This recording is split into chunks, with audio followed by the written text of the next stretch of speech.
Bienvenidos a otro programa de Índice Pecuario. Iniciamos este nuevo ciclo en el año 2022 de charlas con un tema muy distinto al que normalmente hemos trabajado en el área de la producción animal. Siempre nos hemos estado refiriendo al área o de reproducción o de alimentación. En esta oportunidad vamos a tocar un tema también muy importante, que es el área sanitaria. Como es bien sabido, en el área de la salud, lo que es la sanidad juega un papel fundamental. Si un animal está enfermo, no come. Si un animal está enfermo, no se reproduce. Si un animal está enfermo, puede abortar. Si un animal está enfermo, puede morir. De tal manera que también el aspecto sanitario es muy importante. Esto significa que entre los sistemas de producción animal tenemos que considerar todos los elementos necesarios dentro de estos subsistemas. En el día de hoy vamos a estar hablando, como mencioné, en el área sanitaria, pero específicamente con una persona de mucha trayectoria a nivel nacional en Venezuela, así como a nivel internacional, y que realmente maneja el área de la parasitología. Estaremos conversando con el doctor Gustavo Morales.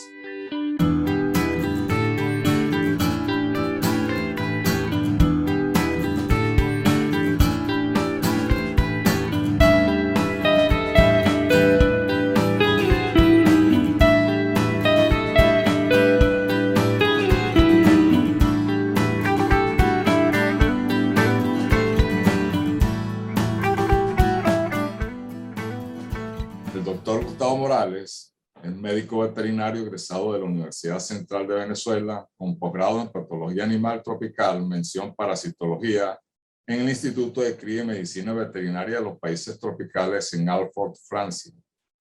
También tiene un doctorado de tercer ciclo en Ciencias Naturales con especialidad en Biología por la Universidad de Pierre y Marie Curie, París, en Francia. No sé si está bien dicho.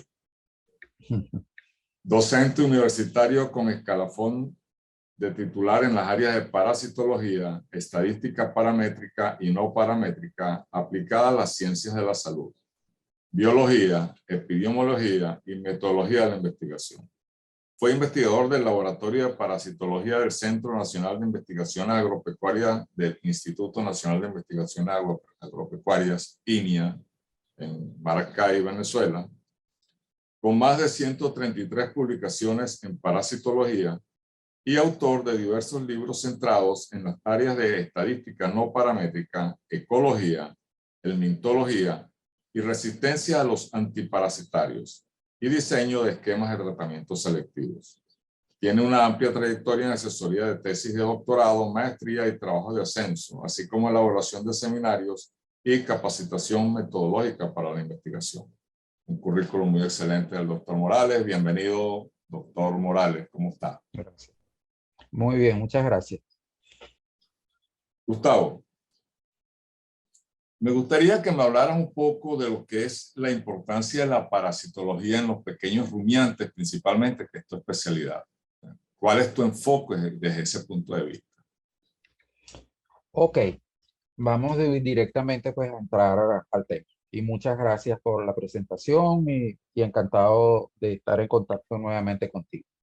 Bueno, realmente es conocido que uno de los factores limitantes de mayor importancia de la producción de pequeños rumiantes a nivel mundial está representada por el parasitismo gastrointestinal, porque indiscutiblemente este parasitismo gastrointestinal está asociado a, primero, incrementa la susceptibilidad frente a otras enfermedades. Disminuye indiscutiblemente la producción de los animales, la conversión en carne, producción de leche y ocasiona también gastos debido a los tratamientos en los cuales vamos no solamente por el costo de los productos, sino también por los gastos vinculados a utilización de mano de obra que podría emplearse pues, en otras labores. El problema parasitario es un problema complejo, afecta a los bovinos en diferentes zonas ecológicas y en el caso del parasitismo gastrointestinal, pudiéramos decir que realmente de difusión, se difunde mundialmente, se encuentra en todas partes, debido a que los agentes responsables tienen ciclos de vida directos y formas de diseminación que son capaces de sobrevivir en el medio exterior. Todo eso favorece a que cuando uno importa animales, uno puede estar importando parásitos. Cuando uno traslada animales de una finca a otra, uno está introduciendo también, puede estar introduciendo parásitos en esa explotación. Lo que pasa es que muchas veces a estos aspectos no se le toma en consideración, se ve solamente al animal y no se le hacen los exámenes correspondientes antes de introducirlo, por ejemplo, en un nuevo potrero. O sea, tú sugieres que cuando yo vaya a comprar un animal, lo ideal sería mandarle a hacer los exámenes de laboratorio a nivel gastrointestinal para ver si ese animal viene, además de otras enfermedades que pudieran tener, obviamente, que tiene que haber garantía desde el punto de vista médico veterinario que vaya a vender ese animal. Tú sugieres que además de eso se haga también un examen para este tipo de animales. Exacto. Y no solamente que se haga un examen de coproscopía cuantitativa, sino que se tenga el historial de los productos que se han utilizado en los últimos 2 años en el tratamiento de esos animales. Porque no solamente podemos introducir de nuevo nuevos parásitos, una explotación, sino que podemos estar introduciendo también el problema de la resistencia. Porque puede ser que yo esté comprando unos animales en una finca que ha tenido un uso eh, eh, como escaso criterio, un uso abusivo de productos antiparasitarios o sobredosificación, subdosificación, etcétera, y tenga unos animales que hospedan parásitos que son resistentes a la acción de los antihelmínticos. Cuando yo introduzco ese animal a la explotación, yo puedo incluso entonces estar introduciendo el fenómeno de resistencia a esa explotación. De ahí que sea necesario tener la historia de clínica, una anamnesis, ¿qué es lo que se ha utilizado durante ese tiempo que ese animal estaba en esa explotación? ¿Qué productos se han utilizado? Y hacerle el examen también para saber si está, cómo está su carga parasitaria, para evitar la contaminación de la pradera. Es decir, tendríamos que tener la historia de tratamientos precedentes en ese animal, tendríamos que tener el examen y al llegar a la explotación es indispensable tener un sitio para practicar una cuarentena de esos animales antes de soltarlos a postrero. Perfecto. O sea, la resistencia a los antihelmínticos es de vieja data, o es, Sí. o es de nueva data. No, ya tiene tiempo. Ok. Sí. Algunos, sobre todo en algunos productos muy específicos. Sabemos de que, por ejemplo, hay ciertos productos que tienen una influencia directa sobre lo que es la entomofauna del suelo. Exacto. Y que lejos de favorecer el sistema, lo que hace es precisamente afectar la flora bacteriana, perdón, afectar las bacterias y los organismos vivos del suelo. Exacto. Ajá. Gustavo, he visto algunas publicaciones tuyas que hablas de agricultura de precisión, pero todavía no he logrado entender qué relación existe entre lo que es esa agricultura de precisión y la resistencia o lo que es la parte de parasitología. ¿Me puedes explicar un poco a qué se refiere eso? Porque más que agricultura, nosotros lo que hablamos es de ganadería de precisión.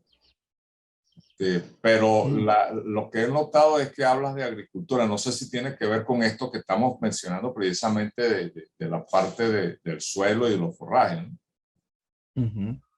Perfecto. Mira, realmente son cuestiones que están estrechamente vinculadas. Tienes mucha razón cuando hablas y haces la referencia a que el problema de la resistencia antihelmíntica es un problema de vieja data. Está vinculado a bien sea la subdosificación del producto o bien sea a la sobredosificación, pero fundamentalmente y a lo que tratamientos en masa del rebaño, tratamiento de todo el rebaño, y con mucha frecuencia de el uso de esos productos. Eso va generando el que tú disminuyas a nivel del pastizal lo que uno llama las poblaciones en refugio, que serían aquellas formas de diseminación de los parásitos que, por ejemplo, no han tenido contacto con un antihelmíntico, y entonces cuando un animal que ha sido desparasitado y pudiera tener alguna cepa resistente, pero que a nivel del potrero, luego cuando el animal ingiere las nuevas larvas infectantes, va a ingerir unas cepas que son resistentes y otras que no son resistentes. Y lógicamente eso nos ayuda en el control del problema. Ahora, cuando tú tienes un tratamiento altamente frecuente y utilizas productos de larga duración, de larga persistencia orgánica, como son las lactonas macrocíclicas, ivermectinas, moxidectinas, etcétera, y las utilizas con mucha frecuencia, ¿qué vas a hacer? Vas a disminuir a nivel del potrero, vas a ir disminuyendo esas poblaciones en refugio, y lo que vas a estar lanzando del animal al potrero son las formas resistentes, y ahí lógicamente vas a mantener esas cepas resistentes dentro de esa explotación. Recuerda que la resistencia no es solamente la resistencia se te da por mecanismo de acción de los principios activos, y por eso es que hay resistencias, pues no solamente la gente piensa que a veces, la marca, cambió la marca. No, es el principio activo, porque si tiene ese principio activo, es a eso a lo que genera la resistencia. Y si utilizas principios activos que así sean diferentes, pero tienen mecanismos de acción similares, vas a ocasionar resistencias cruzadas. Todo eso tiene uno que tenerlo en cuenta. Conocer el mecanismo de acción del antiparasitario para saber, y los principios activos, para saber con qué producto es que uno debe hacer la rotación. Tocaste el otro aspecto que es muy importante. Dice, ¿por qué utilizo el término agricultura de precisión? Realmente el término agricultura de precisión lo utilizo para reflejar que ese proceso de hacer un tratamiento selectivo con la cantidad de producto necesario en el sitio donde se requiere, que son los principios básicos de la agricultura de precisión, es lo que nosotros hacemos cuando planteamos la importancia de los tratamientos selectivos, porque es tratar solamente a aquellos animales que lo requieren en el momento que lo requieren, con el producto adecuado y a la dosis adecuada. No escogiendo es que si el animal porque este es el más pesado, nada de eso. Selectivo, escoger a los individuos que son los individuos target a ser tratados. Para así nosotros, ¿qué hacemos con eso? Nosotros vamos a aplicar el antihelmíntico en los individuos, en los animales que lo requieren. Y entonces vamos a lograr con aquellos animales que no están sufriendo, que pueden tener algunas cargas parasitarias, pero que no les afecta su estado productivo, mantener un nivel de contaminación del pastizal que nos garantiza poblaciones en refugio que a su vez nos van a ayudar a controlar el problema de la resistencia. Y lógicamente vamos a evitar el problema de la enfermedad tratando a aquellos animales que realmente lo requieren. Perfecto.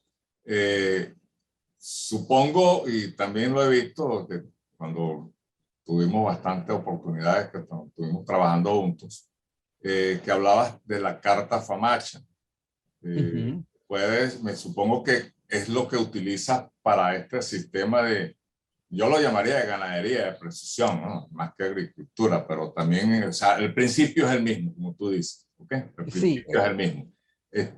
Pero me hablas supongo, perdón, de que la carta Famacha está asociado a eso porque es precisamente lo que tú estás evitando, ¿verdad? De crear resistencia a un producto determinado por ser utilizado muy frecuentemente y seleccionar aquellos animales que realmente necesitan ser aplicados. ¿Estoy equivocado o es lo correcto?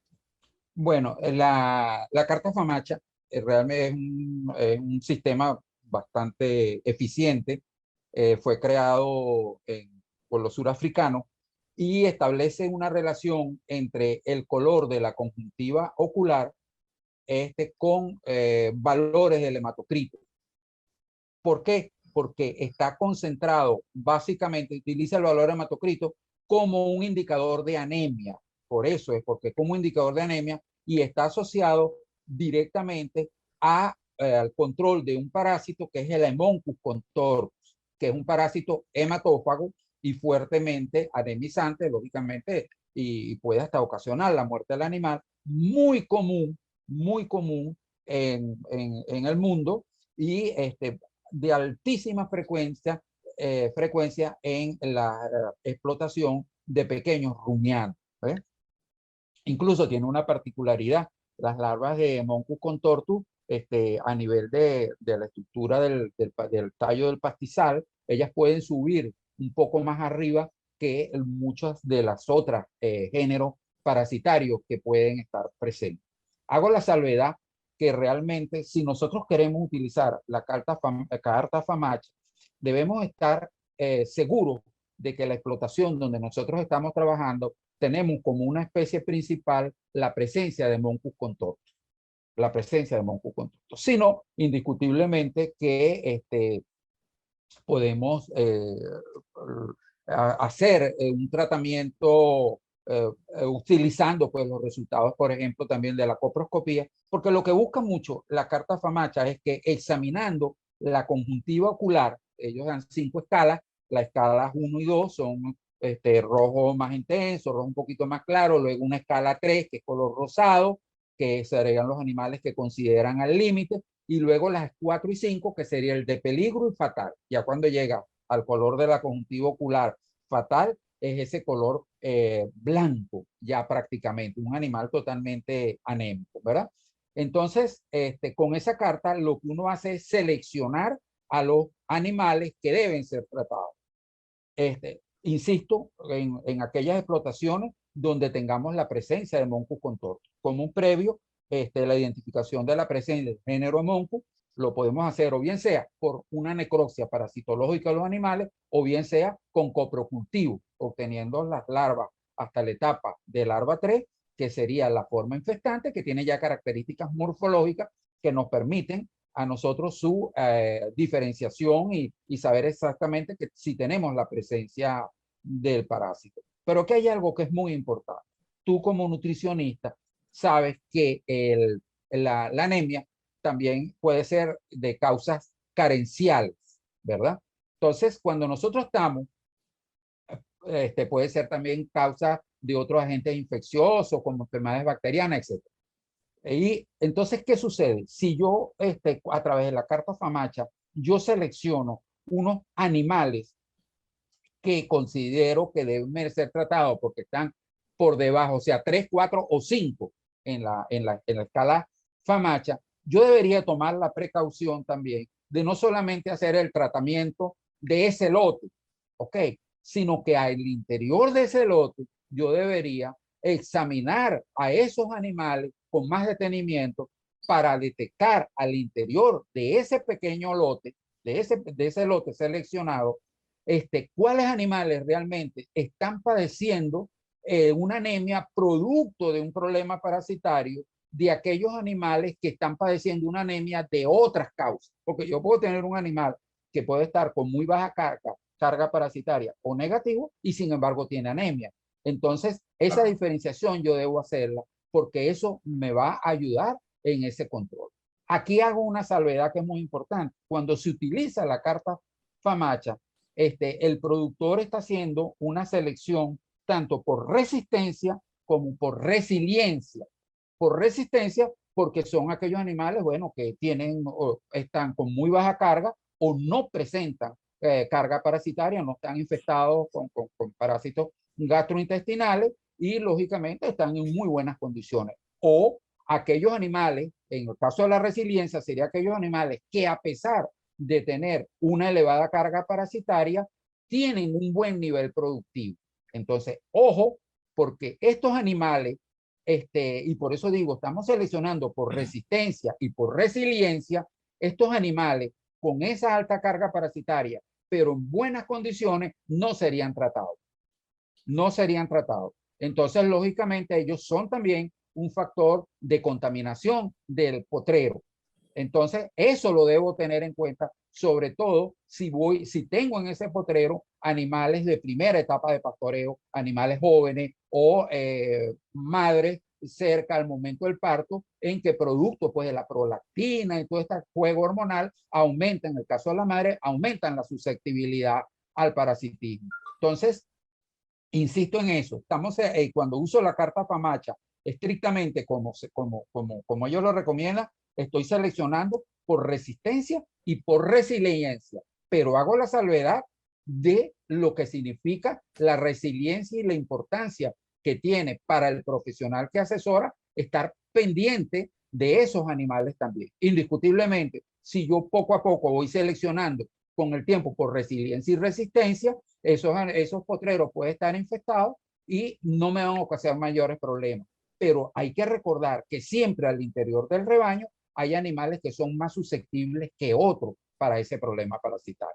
Recuerda que, ajá, recuerda y por eso utilizamos, yo hablaba de agricultura de precisión. Cuando tú trabajas a nivel de una parcela y estás aplicando o vas a aplicar fertilizante, tú sabes que la parcela no es homogénea. Tú sabes que la parcela hay partes que requieren una formulación, hay otras que requieren otra formulación, hay otras que no requieren ningún tipo de fertilizante. Bueno, así mismo sucede al interior de rebaño. La heterogeneidad es la regla. Hay animales que son más susceptibles que otros, hay animales que son resilientes, etc. Entonces, esos criterios hay que manejarlos para que el control parasitario sea realmente efectivo. Fíjate, tú has tocado muchos temas muy importantes desde el punto de vista inclusive económico, ¿no? Y desde el punto de vista de transmisión, diría yo también, de estos parásitos. Claro. Porque el hecho de que, sobre todo, aquellas fincas que puedan estar seleccionando animales por resiliencia, para ellos está bien, pero si tú estás teniendo ese tipo de animal y lo vas a descartar posteriormente para vendérselo a otros productores, lo que está es distribuyendo más bien el problema parasitario a otro productor. Entonces, eso es también, ahí cobra más importancia aún cuando arrancamos el programa con relación a hacer un examen de un coprocultivo para determinar la carga parasitaria de esos animales y evitar que entre un parásito determinado en mi finca que no lo tengo. También estás mencionando esta parte de los pastos, pero antes de entrar a eso me gustaría también preguntarte en relación a los costos precisamente. O sea, ¿tienes algunos datos a la mano de cuánto pudiera ahorrarse un productor si utiliza esta metodología que tú propones de selección de animales por resistencia y resiliencia, y además de eso por lo que sería la parte de selección animal en base a toda esta metodología de la FAMACHA, los laboratorios? O sea, ¿tienes algunos costos a la mano de la ventaja de que no necesariamente es como antes? Porque yo recuerdo cuando estudié que resulta que cuando tú ibas a la finca o cuando estábamos estudiando, íbamos a las diferentes unidades de producción, la costumbre era, si iba a desparasitar, era desparasitar por completo todo el rebaño, sin considerar si estaba libre de enfermedad o libre de parásito o no. ¿Tienes algunos datos al respecto? Bueno, vamos a comenzar esto. Me parece bien interesante en la introducción que has hecho. Y fíjate, eso, cuando se hacen los tratamientos en masa, antes de tocarte el otro aspecto, cuando se hacen los tratamientos en masa, normalmente los individuos, los propietarios, ven en el lote que van a desparasitar cuál es el animal más pesado. Es muy frecuente. Y entonces calculan la dosis para todo el rebaño, pero partiendo del animal más pesado dentro del rebaño. Claro, porque son bastantes, ¿verdad? Entonces ellos, para ahorrar trabajo, pues utilizan esa metodología. Indiscutiblemente que cuando yo estoy sobredosificando, es una forma rápida de seleccionar las especies resistentes. Incluso hay especies que uno llama especies parásito tolerantes antihelmínticos. Específicamente hay un género que es el género Coperia, se presenta con la ivermectina, y hay especies tolerantes, es decir, especies que es capaz de resistir alta carga, alta dosificación. Entonces, indiscutiblemente que cuando yo utilizo una sobredosificación, estoy seleccionando también resistencia. Y cuando utilizo subdosificación también. De ahí que sea importante aplicar la dosis adecuada por peso del animal y no porque el animal que sea más pesado. Desde el punto de vista económico, cuando tú me planteas si tengo datos sobre costos, bueno, yo no te voy a decir ni en dólares, ni en bolívares, bueno, en bolívares menos, este, por la situación que sabemos, pero sí te voy a decir algo. Los animales que al interior del rebaño ameritan tratamiento, difícilmente, ante tratamiento antiparasitario, difícilmente van a pasar de un 20%. Si acaso, bueno, como insisto, pues si acaso es una quinta parte de los animales del rebaño lo que ameritan tratamiento. De ahí que es tan importante ese tratamiento selectivo, porque el costo del antiparasitario es un costo de producción, y al tú disminuir ese costo, pues indiscutiblemente que estás mejorando tu ganancia, ¿verdad? Entonces, has tocado también el problema pues, de los animales resilientes, es sumamente importante, porque si yo vendo un resiliente a otro productor, el animal me le puede va también a contaminarme los potreros. De ahí, no necesariamente con cepas resistentes, pero lo que sí puedes tener seguro que va con una carga parasitaria, que si lo llego a esa finca y lo meto directamente al potrero, pues ahí estoy contaminando ese potrero, ¿verdad? Entonces, por eso nosotros también hablamos, y es un concepto que cada vez se maneja en parasitología, de tener un claro a nivel de los rebaños cuáles animales son resistentes, cuáles animales son resilientes, cuáles animales son sensibles y cuáles animales nos están presentando o se están presentando como falsos problemas parasitarios. Ahora, si yo, por ejemplo, utilizando en cierta medida el esquema FAMACHA, pero yo quiero saber específicamente cuáles son mis animales resilientes, cuáles son mis animales resistentes, cuáles son mis animales sensibles, pues yo recurro a hacer un hematocrito. No examinar ya la conjuntiva ocular, sino que le hago el hematocrito y le hago el examen coproscópico. Combino las dos informaciones, carga parasitaria y valor hematocrito, y de esa combinación sé quiénes son resistentes, quiénes son resilientes y quiénes son sensibles. Y entonces puedo tomar una decisión bien importante de establecer efectivamente a quién voy a tratar. Y puedo decir, bueno, yo a pesar de que los tengo, los resilientes no están sufriendo, no están padeciendo por la cuestión de la enfermedad, bueno, yo voy a proceder a tratarlos porque me viene un periodo de lluvia que es favorable al desarrollo parasitario con el calor, la humedad, etcétera. Entonces yo no quiero incrementar las cargas parasitarias de mi potrero. Entonces, no solamente voy a tratar a los sensibles, sino que también puedo tratar a los resilientes. Y te digo, tratando sensibles y resilientes, no llego al 25% del rebaño, porque los acumuladores de parásitos, sean sensibles o resilientes, es decir, los que acumulan grandes cargas parasitarias, son una fracción solamente del rebaño, no es todo el rebaño.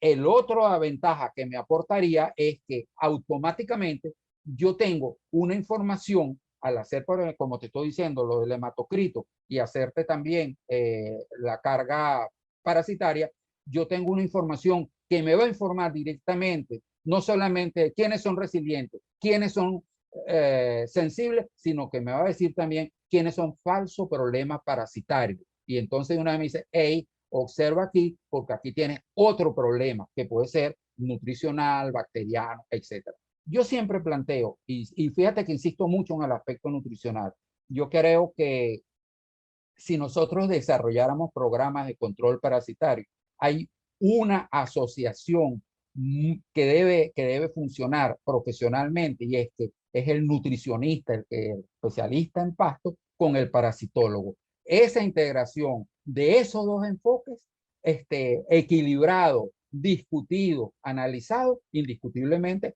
puede generar las mejores estrategias para un efectivo control parasitario en la explotación. Muy interesante lo que planteas. Tuvimos oportunidad de conversar un poco al respecto en el pasado, pero no pudimos llegar lamentablemente Sí. a definirlo por la situación precisamente política que se presentó en la institución donde laboramos. Pero sí, recuerdo que en varias oportunidades conversamos la importancia de que esa relación que existe entre cargas parasitarias y potreros. Y tiene sentido. Exacto. Sobre todo, fíjate lo importante que tú estás diciendo en estos momentos de este tema que vamos a empezar a abordar. Hoy en día se habla de pastoreo ultradensidad, se habla de pastoreos regenerativos, o sea, sistema regenerativo, ganadería Método regenerativa, Watson.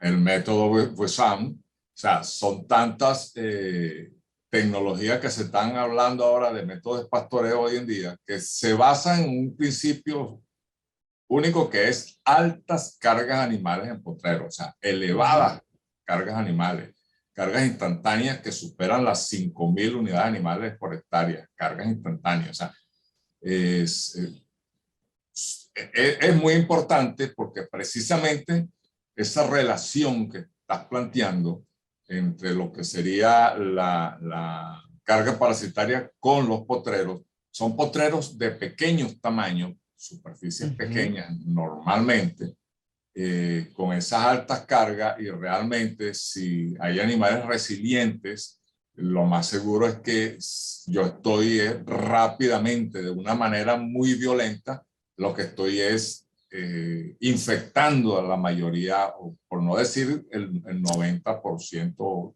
más del 90% de los animales. Sí. Ese es un aspecto que hasta ahora yo no lo he visto, no lo he escuchado en la parte sanitaria, en todos los que hablan de la parte de ganadería regenerativa. Hablan sí plantean la situación holística, pero no he escuchado a ninguno de los que yo he escuchado, no me atrevo a decir de que existan algunos investigadores o profesores o técnicos que hayan tocado el tema de la parasitología en este tipo de sistemas tan intensivos. Pero sí, efectivamente, sobre todo cuando es pequeño rumiante, las cargas parasitarias en potreros es muy importante. Ahora, te quería preguntar si tú tienes alguna información en relación a que en qué grado hay mayores aparasitismos en términos de hospederos en plantas. Es decir, cuando hay más maleza, hay más cargas parasitarias, o es independiente si hay maleza, gramínea, leguminosa. Yo sé que obviamente que donde caen las heces, ahí es donde está la carga parasitaria, pero no sé si dentro de eso, del mecanismo de este ciclo, pudiera de alguna u otra manera tener alguna preferencia, si es más sombra, si el sol las mata. O sea, me gustaría conocer tu opinión al respecto. Sí, indiscutiblemente hay diferencia de para el abrigo a las larvas de los parásitos de acuerdo a los tipos de pasto. Por eso, por ejemplo, el quicuyo ha sido definido como el paraíso de los parásitos, por el Imagínate. tipo, sí, sí, el paraíso de los parásitos, por la forma en que crece, que genera como un abrigo, ¿verdad? Con un microclima que es favorable al desarrollo parasitario. Recuerda también que una de las formas de protección que tienen los parásitos es la materia fecal, que forma una costra por arriba, indiscutiblemente mantiene la humedad adentro con suficientes microorganismos que cuando la larva eclosiona puede alimentarse de esos microorganismos. Y luego cuando viene la lluvia, etcétera, entonces esa materia fecal es disgregada y ella sale afuera, ya ha desarrollado una segunda cutícula y ya tiene una obstrucción de la parte bucal que le permite resistir a partir de las reservas alimenticias que tiene. Por eso es que son parásitos que son cosmopolitas, porque tienen una forma resistente primera, que es el huevo con su cáscara protectora, y luego la larva 3, la larva infestante, con sus vainas de protección y su capacidad de alimentarse a partir de la reserva alimenticia. En el caso de cuando tú hablas del método Wassan o de la agricultura esta regenerativa, ellos hay una parte que quizás a mi manera de ver habría que evaluarlo y me encantaría trabajar en ese tema, abordar ese tema, indiscutiblemente una investigación bien dirigida al respecto. Recuerda que ellos tienen muy preciso en los momentos en cuando debe consumirse el pasto, incluso antes de la prefloración, para que evite la liberación de carbono y entonces ayudan a controlar el problema ambiental. Pero es también cuando el pasto tiene su mayor valor nutritivo, ¿verdad? Y recuerda que indiscutiblemente, y es una estrategia excelente en el control parasitario, si nosotros incrementamos el nivel de proteína en la dieta, estamos disminuyendo el efecto del parásito. Entonces, de repente, este uso del pasto, ¿verdad? En el momento en que tiene su mayor valor nutritivo, es de una gran ayuda. Ellos utilizan también que meten una gran cantidad de animales por un poco periodo de tiempo. Ellos asumen que esa gran cantidad de animales no genera mayores problemas porque lo que hace es el tiempo de permanencia por el pisoteo que tiene. El pisoteo, y lógicamente que si tú prolongas una alta densidad en un potrero, a fin de cuentas terminas desapareciendo el pasto porque lo vas a pisotear, no va a haber regeneración, no va a crecer, etcétera, etcétera. O sea, va a disminuir, va a perder mucha calidad. Y ellos lo combinan con el uso de muchos pequeños potreros, es decir, una rotación de potreros. Realmente no conozco trabajos que se hayan hecho, no digo que no existan, pero yo en lo particular he buscado trabajos que hayan evaluado el problema del impacto parasitario en este tipo de explotaciones. ¿Por qué digo esto? Por una razón muy sencilla. La forma de resistencia de los parásitos a las condiciones adversas del medio exterior pueden durar varios meses. Y si yo hago una rotación que está, por ejemplo, cercana a los 30, a los 40 días, y lo que tú habías dicho ahorita, y he metido animales resilientes con altas cargas parasitarias a ese potrero, indiscutiblemente que cuando venga los lotes de animales que ingresan, pueden conseguirse con una pastura contaminada, con los problemas que pueda tener, ¿verdad? Entonces ahí hay que tenerlo presente. Ahí también hay que tener presente otra cosa. Y no solamente en el problema de que cuando tenemos una alta densidad, sino una alta densidad de animales. Tú sabes que incluso cuando nosotros tenemos potreros pequeños, los animales comienzan muchas veces o se infestan porque ya el animal no va a desechar aquella parte del pasto donde él defecó o orinó. El ovejo es un animalito muy selectivo.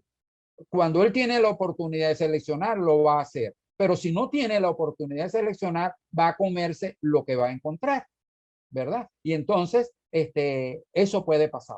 ¿Por qué? Porque lógicamente ahí todo el mundo se va a comer, o sea, van a comer lo que tengan ahí, porque son altas densidades y no puede el animal, la cuestión de selección no le va a ser muy favorable.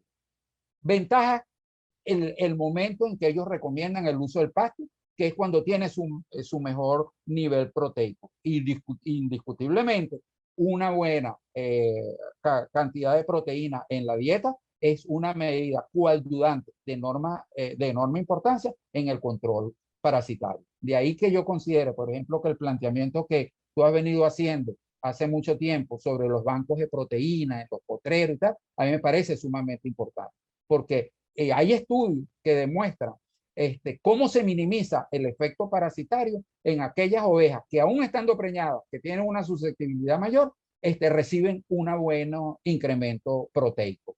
Por eso es que se han recomendado oye, ten en tus potreros leucaena, ten moringa, ten esto, complementa a los animales y que no sea solamente la gramínea, o sea, el pasto directamente, sino que tenga también un complemento eh, para que mejore su dieta.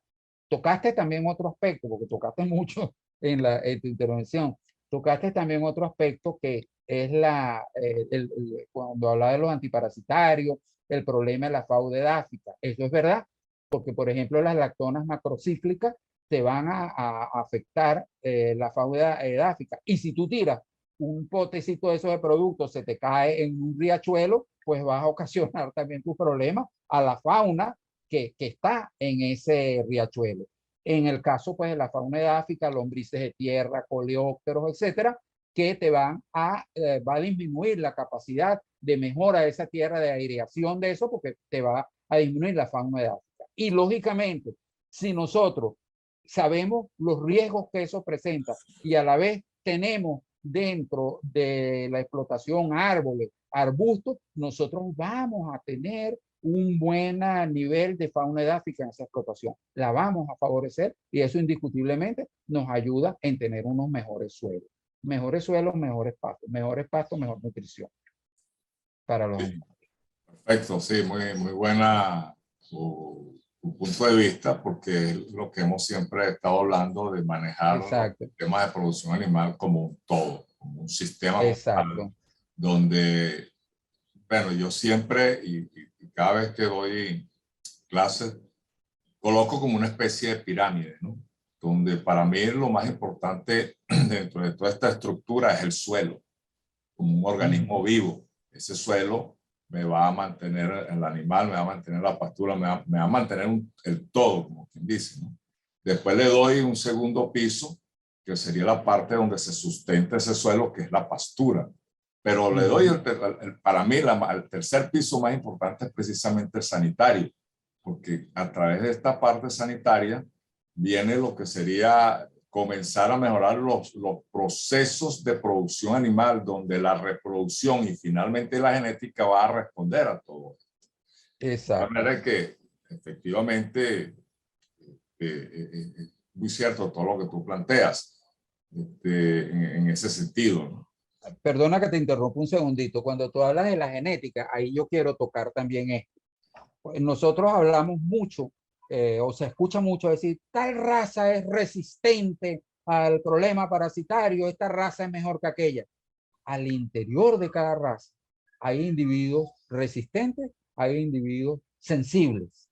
No es que es toda la raza. Entonces uno tiene que saber seleccionar a nivel del rebaño quiénes son los padrotes y quiénes son los vientres, porque indiscutiblemente el padrote, a pesar de ser uno, él aporta el 50% para la descendencia y los vientres pueden ser 25, pero también están aportando el 25% para cada animalito que están haciendo. Entonces, nosotros, yo hicimos un trabajo que incluso yo te lo comenté una vez en Maracay, que donde nosotros utilizamos selección de corderos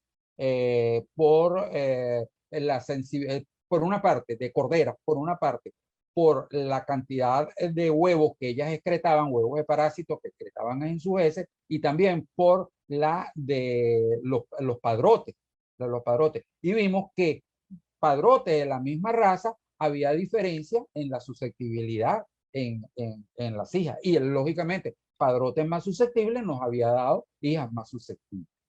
¿Ves? Entonces, son cuestiones que definitivamente hay que abordar porque ese es otro criterio. Si nosotros sabemos que la selección genética para resistencia al parasitario no tiene ningún efecto negativo sobre el rendimiento, sobre las características zootécnicas del animal, uno pudiera implementarlo. Lo que hay es que simplificar esos métodos de selección, orientar al productor y que tenga claro que no es a nivel del todo el rebaño, todos los padrotes van a tener, por ser de tal raza, van a ser todos resistentes. No, al interior de ese padrote, perdón, de ese rebaño, hay que escoger a aquellos padrotes que realmente lo son. O sea, me estás diciendo de que aquellos padrotes que son resistentes transmiten esa capacidad de resistencia a su generación, ¿no? A su generación. Y si la combino con hembra resistente, pues mejor aún. Perfecto. No tiene un altísimo valor hereditario, pero lo tiene. Ahora, desde el punto de vista racial, existen animales, yo presumo de que sí, de hecho es Sí, así, sí, sí. porque los animales criollos, vamos a decirlo así, son los animales por excelencia en resistentes en cualquier tipo de enfermedad, sobre todo parasitológica, ¿no? A diferencia de otros animales como los dos taurus, por ejemplo, en su mayoría. Exacto, exacto. Es cierto, es cierto. Y nosotros incluso lo vimos en el caso de los bovinos, cuando hicimos unos trabajos con criollo Río Limón, con pardo suizo, etcétera. Encontramos diferencia en ese criterio que lo presentamos en un congreso ALPA en el estado Guárico. Bueno, sí existen razas. Nosotros sabemos que el criollo hito es un potencial genético que nosotros debemos cuidar, igual como se hacía con el caso del criollo Río Limón, porque son animales que se han ido adaptando al ambiente y que han desarrollado esas características. Además, pero imagínate estos animalitos criollos en las zonas áridas y semiáridas, que es donde son más abundantes, ¿verdad? Lógicamente, si tú introduces en tu explotación unos adecuados sistemas de manejo, tienes una buena gestión de los pastizales, todas estas cosas técnicas que hemos estado hablando, tú puedes introduces otras razas que te van a mejorar el rendimiento. En el caso, pues, de nuestro medio, el, el West African, el barbado barriga negra, son animales, el mismo persa, cabeza negra, también se ha utilizado y se sigue utilizando. Eh, Hay muchas, varias razas, pero hay que tener pendiente que así como indiscutiblemente las razas de origen europeo en general son más sensibles, también dentro de ellas puedes conseguir algunos padrotes que son, o algunos animales, mejor dicho, que son también más resistentes. Entonces, bergamasca, por ejemplo, ¿no? Toda esa es una raza que también es buena productora de carne, tú la puedes cruzar con animales más magros, pero si tú seleccionas a esos animales por resistencia, tú vas a mejorar el rendimiento en canal con la resistencia a la infección parasitaria. La resistencia o la resiliencia que se puede dar. Depende también de los intereses que estés manejando. ¿Eh? Perfecto, muy interesante. Bueno, para ir ya un poco resumiendo, una de las cosas que tocaste muy importante en la parte de manejo de pasturas, que mencionas que mientras mayor es el nivel nutricional de esa pastura, la incidencia de parasitosis disminuye. Esa es la primera conclusión a la que llegamos a todo esto, ¿cierto? Exacto, sí, sí. Okay. Bueno, quería antes, no sé, antes tocar otros dos aspectos del tema. Uno es que hemos olvidado al parásito más común que existía anteriormente, que yo conocía, que era la fasciola hepática. Ajá. ¿Qué ha pasado con la fasciola? Porque veo que ya como que no es importante dentro de todo este proceso de procesos parasitológicos, Gustavo. Mira, lo que pasa es que los tremátodos, fasciola hepática es un tremátodo, igual que los paranfistomidos, el cotilóforo, son parásitos que para desarrollarse requieren bastante humedad ambiental, pequeñas riachuelos. ¿Por qué? Porque son parásitos que requieren la presencia de un hospedador intermediario. Y el hospedador intermediario de estos parásitos en nuestro país, son moluscos anfibios del género Linnea cubensis, Linnea columela. Entonces están muy circunscritos a aquellas zonas con estas condiciones ambientales adecuadas.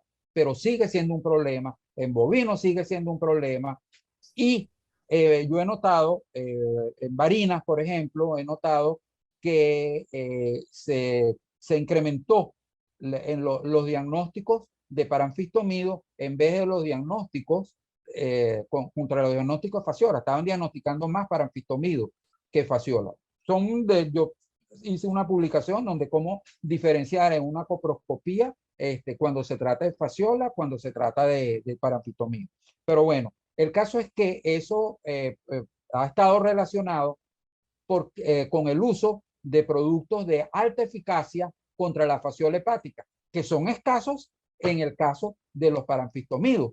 Entonces la gente muchas veces sin hacer la diferenciación de qué se trataba, no, eso es fasciola, y truco, comienzan a meter el tratamiento contra la fasciola a diestra y siniestra, y entonces se liberaron unos nichos que fueron colonizados por los paramfistomidos, porque utilizan el mismo hospedador intermediario.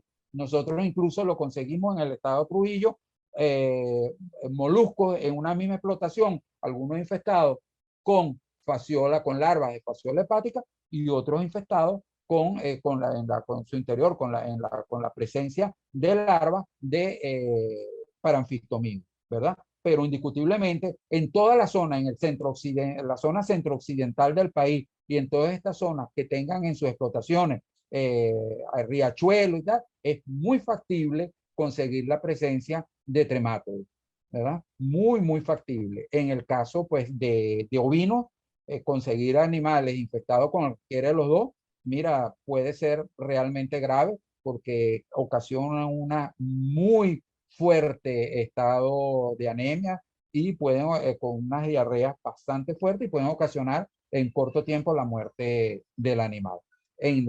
Pero insisto, es en zonas circunscritas, zonas húmedas. Mientras que el caso de los estróngilos gastrointestinales, también conocidos como estróngilos digestivos, su distribución es cosmopolita, no requiere hospedador intermediario, tienen ciclo evolutivo directo y tienen dos formas de resistencia a las condiciones adversas del medio ambiente, que es el huevo de por sí y luego la forma de la larva infestante, por lo que habíamos dicho, de las vainas protectoras y alimentarse a partir de sus reservas nutricionales.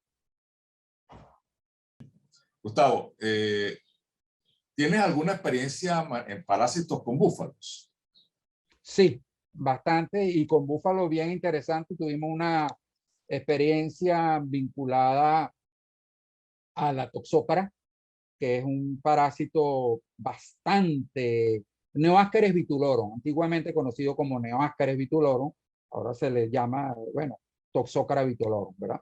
Es un parásito bastante frecuente también en bovinos y lo conseguimos en búfalo. El problema interesante de este parásito es que la madre se infesta, pero el parásito no alcanza en la madre el estado adulto. Ella se infesta con huevos, por ejemplo, que estén en el medio exterior, que pueden haber sido dejados por un becerro que sí permite hasta los 4 meses, más o menos, máximo 6, pero vamos a decir hasta unos 4 meses, el desarrollo del parásito completo en su intestino que alcanza la madurez sexual y produce huevos al medio exterior. La madre se puede infestar con estos huevos embrionados, pero ella no permite el desarrollo del parásito hasta la forma adulta, sino que se enquista en forma larval. Y cuando ella está preñada, puede infestarlo, bien sea por vía transplacentaria de circulación o cuando el animal al beber el calostro, básicamente en esos primeros 7 días. Y lógicamente una madre infectada puede liberar una gran cantidad de larvitas infectantes a través de la leche y puede ocasionar la muerte de los becerros. Entonces, que nosotros tenemos el diagnóstico por coproscopía, solamente lo podemos hacer a nivel del becerro, porque la madre no permite el desarrollo del parásito a la forma de adulto. La madre se comporta prácticamente como hospedador intermediario y el becerro prácticamente como un hospedador definitivo, ¿verdad? ¿Por qué es hospedador intermediario de la madre? Porque solamente permite el desarrollo hasta la fase larvaria. Y el becerro sí permite que alcance hasta los adultos, macho y hembra. Entonces, en este caso, si nosotros examinamos al becerro, debemos hacerle coproscopía. Muy sencillo, los huevos con muchas características que permiten su identificación. Pero si vamos a querer saber si es la madre o cuáles son las madres, a la madre tenemos que extraerle el calostro, porque en ese calostro es donde podemos conseguir las larvas de Toxócara o de Noascaris vitolorum, como era conocido anteriormente. ¿Y Y simple y llanamente, ajá. ¿Y cómo es la mortalidad de los bucerros? Mira, si tú no actúas a tiempo, puede ser alto. Yo he visto varios casos porque, lógicamente, porque se dan muchos casos de infestaciones masivas. Porque como le están trayendo, lo están ingiriendo a través del calostro, la madre, ¿y por qué no son todos en el rebaño? Porque, o sea, ¿por qué disminuyen? Porque son, como siempre, pues, una pequeña población al interior del rebaño, porque son las madres que están infectadas, que lo están transmitiendo a través del calostro. Y es el becerro que mama de esa madre el que se va a infectar. ¿Ves? Y eso es en esos primeros 7 días. Ok, pero esos bucerros que logran sobrevivir, pueden, Cuando sobreviven, los ah, trata, sí, con pero antihelmíntico pueden ser normalmente. animales resistentes o resilientes después cuando crecen, o siguen transmitiendo ese parásito. No, ya ellos, ya después, esa es una parasitosis que es autolimitante, al igual que el estrongiloide. Son parasitosis que son autolimitantes. Ya después que el animal pasa de los 6 meses, es muy difícilmente se va no se va a infectar. O si se infecta, pasa lo que te digo con la hembra. Alcanzan el estado larvario y más nada. O sea, claro, en el caso de la hembra, puede transmitir a el becerrito si ella sale preñada, al bucerro cuando nace, ¿verdad? O in útero. Pero en el caso de los machos, si no pasaría nada, simple y llanamente porque el becerro, el macho, pues no tiene posibilidad de transmitírselo a la descendencia. ¿Ves?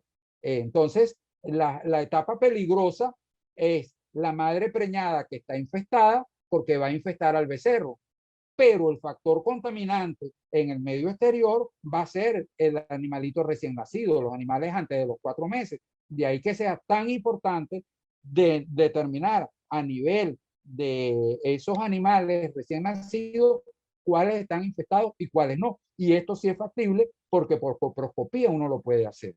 Además, los animales que están infestados tienen un aliento a mantequilla reanza, a un olor butírico, porque hay un proceso de alteración en el metabolismo de las grasas. Entonces, eso lo orienta a uno. Cuando uno entra a un establo con animales chiquitos y tú sientes un olor butírico, sospecha que tienes un problema de toxócara en ese establo. ¿Eh? Y Bueno, entonces lo se hace luego los exámenes. ya sabe, amigo productor o estudiante, cuando entre a una granja, una finca de búfalo, lo primero que tiene que hacer es perfeccionar la nariz. La nariz parasitológica. Que por cierto, ese es otro aspecto muy interesante en el cual yo quise trabajar y lamentablemente no conseguí apoyo para eso, que era trabajar con perros detectores de parásitos. Acuérdate que los perros han sido utilizados en problemas de cáncer, en problemas de diabetes, en problemas, en cantidad de enfermedades, y porque ellos tienen un extraordinario olfato. E indiscutiblemente ahí también pueden ser utilizados para Interesante, identificar aquellos animales que tienen altas cargas parasitarias. muy interesante. Si Bueno, alguien está interesado en trabajar en eso, que me avise y le echamos pichón. perfecto, bueno, ya saben, ya tenemos aquí a la persona especialista en un tema muy práctico, diría yo, para poder detectar este tipo de enfermedades. Creo, Freddy, los que hemos trabajado en toda esta parte de investigación muy orientada a lo que es la investigación aplicada, sabemos que con los conocimientos actuales, con las herramientas actuales que tenemos, pudiéramos solucionar infinidad de problemas. Lo que hay es que aplicarlo y tener la oportunidad realmente de aplicarlo y desarrollarlo, porque el conocimiento y la tecnología Correcto, existen. así Lo que hay es, es que saberla utilizar así y es, aplicarla. Gustavo, así mismo es. Bueno, Gustavo, no sé si quisieras tocar algún aspecto más dentro de todo esto que hemos conversado. ¿Cómo no? Muchas gracias por darme esa oportunidad. Bueno, yo insisto que realmente hay que tomar conciencia de la importancia de que los tratamientos antihelmínticos deben ser selectivos. Deben ser selectivos. Segundo, no hay control parasitario eficiente si no tenemos un buen nivel nutricional de los animales, de los animales. garantizar buenos niveles de proteína como un efecto que ayuda indiscutiblemente a controlar el problema parasitario y saber que dentro de los potreros debemos tener árboles también para favorecer la multiplicación de la fauna edáfica, porque eso nos ayuda a conservar la salud del suelo. Entonces, y una cosa sumamente importante, saber que a la hora de introducir animales a la finca, no soltarlos directamente a potrero, tener la historia de los animales, de la serie de antiparasitarios, cuáles han utilizado, durante cuánto tiempo los han utilizado, para ver qué antiparasitario, en caso que lo amerite, utilizar antes de soltar ese animal a potrero. Pero tener muy en cuenta la cuestión esta de que estén en cuarentena. Para finalizar, te quiero también, hay un que no lo tocamos, pero que es muy importante, el caso de los cestos, las moniesias. A veces uno llega y trata, el productor y dice, ay, no tiene moniesias, compra un animal y lo trata. Ok, trata con un producto que tiene buen efecto sobre las moniesias, pero resulta que ese animal, o muchas veces lo suelta sin tratarlo al potrero. Ese animal suelta los proglótides, expulsa los proglótides en el potrero y luego están los ácaros oribátides. Y entonces que van a ser los peores intermediarios. Y después que tú tienes esos ácaros, tienes ácaros infectados dentro de la explotación, es realmente difícil, salvo que comienzas a hacer rotación con cultivos, laboreo de tierras, una cantidad de cuestiones, es realmente difícil controlar el problema. Y no olvidar también, para despedirme, no olvidar la importancia que tiene la coccidiosis en los pequeños rumiantes. Y ahí, en la coccidiosis, la limpieza adecuada del establo donde pernotan los animales, la recolección de las heces, la limpieza con cal apagada, etcétera, es una ayuda muy importante, sobre todo por los efectos de la coccidiosis en los animalitos de menor edad, los pequeñitos, los recién nacidos. Sí, el caso de la coccidiosis, sé que en Es fuerte. en cabras y en ovejos es muy fuerte y la Muy fuerte. mortalidad es altísima porque Sí, señor. se reproduce muy rápidamente. Exacto. Bueno, Gustavo, de verdad fue un gran placer conversar contigo. Ah, pero antes que se me olvide, tú me has comentado de que has escrito algunos libros de estadística. Me dijiste que estaba disponible en alguna página. Yo voy a abrir una página próximamente, Dios mediante. Me gustaría, de hecho, que ese libro que tú tienes, si lo podemos distribuir también en esa ¿Cómo página. no? Pero me gustaría que cuáles son esos libros y de qué tratan antes de despedirnos. Que comente y dónde lo pueden ubicar en Bueno, este momento. Después digo yo, la página es de Índice Pecuario, ahí, ahí sí lo van a poder buscar más fácil. okay. Ok, bueno, el libro se llama Métodos Ecológicos y de Análisis Estadístico No Paramétrico en Parasitología. Tiene una primera parte referida a términos epidemiológicos de gran utilidad en parasitología, la graficación de esa información y que ayuda enormemente a la interpretación con información, si se quiere, gráfica, descriptiva, ¿verdad? El problema de las dominancias, el problema de con la estructura de las comunidades, etcétera, etcétera. Tiene luego capítulos donde se enfoca el problema parasitario desde el punto de vista cinecológico, de comunidad, porque indiscutiblemente, ¿por qué en esa forma? Porque difícilmente tú vas a conseguir en condiciones naturales un animal infectado por una sola especie parásita. La regla es el multiparasitismo y la sintomatología clínica que presenta el animal es el producto de la sinergia de todas esas especies presentes que están dentro de ese animal. Lógicamente, hay una que es preponderante. En el caso, por ejemplo, de Moncu, la anemia, tú sabes que tienes que combatir a Moncu, pero hay todos unos efectos coadyuvantes de las otras especies desde el punto de vista de sustracción de nutrientes, etcétera, de aprovechamiento del alimento que ingiere, de las otras especies que están presentes. Tiene el uso pues, de estos criterios para que nosotros podamos emplearlos en estrategias de control parasitario. Y al final del último capítulo que aborda todo el problema pues, de índices de diversidad, estructura de comunidades, etc. Y al final un capítulo vinculado solamente al análisis estadístico no paramétrico. Por una razón muy sencilla, la distribución de los parásitos en la población de hospedadores, decíamos que no más del 25% se comportaban como acumuladores, nos está indicando que es una distribución en agregado. Es decir, pocos individuos tienen las más altas cargas y el resto de la población de hospedadores tiene o carga o no tiene carga, está negativo, o tiene cargas leves o moderadas. De ahí que la dispersión de los datos sea muy elevada y como no tienen una distribución normal, lo más lógico es que utilizamos métodos de distribución libre como los métodos no paramétricos. Ese libro fue publicado por Saber de la UCB y se encuentra de disponibilidad gratuita para los interesados en internet. Pero yo lo voy a hacer llegar a mi amigo Freddy Espinosa el enlace para que lo ponga en su página y lo puedan bajar directamente de la página de Índice Agropecuario de Freddy. Bueno, y muchas estaré muy gracias. agradecido que lo haga. Muchas gracias, Gustavo. Realmente es un placer nuevamente conversar contigo después de tanto tiempo.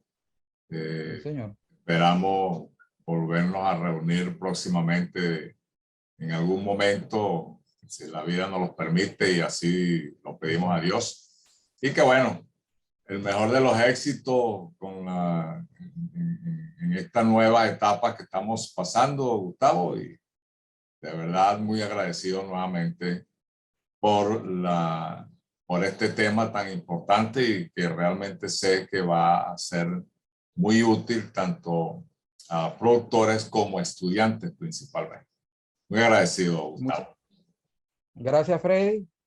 Realmente agradecido por haberme brindado esta oportunidad y me despido diciendo, el binomio para solventar este problema es parasitólogos y nutricionistas trabajando en conjunto.